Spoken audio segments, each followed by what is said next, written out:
and welcome to the second review for Black History Month from the McBride and Public District Library.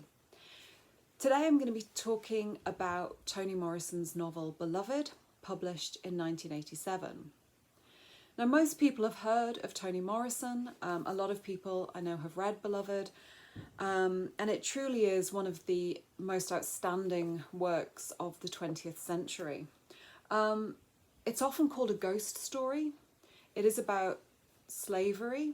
There were two sort of sources that Morrison used in the writing of this novel. One was a published book with what were called death portraits, pictures of people after they passed, which were used as memoriams for the dead. The other is the story of Margaret Garner, who was a fugitive slave.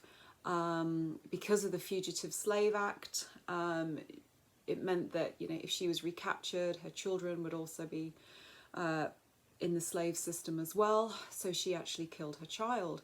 And Toni Morrison runs with this idea.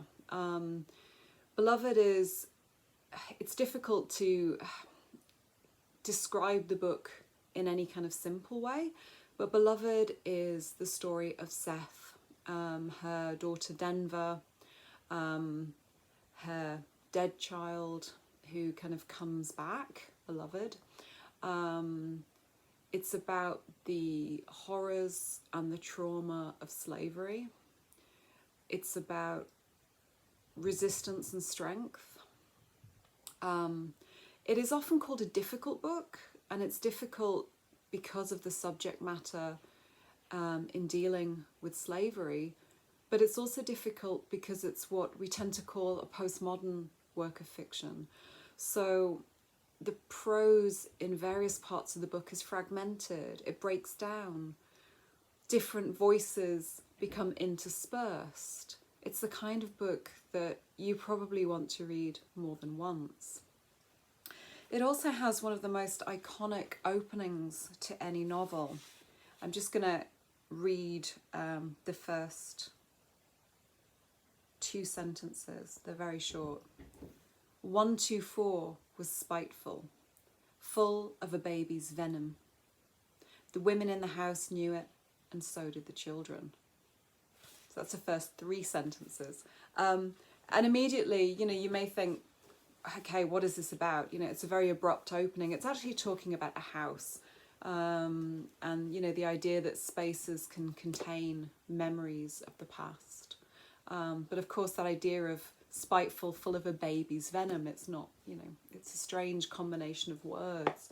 In many ways this is a beautiful book and it is very poetic, but it is also a challenging read.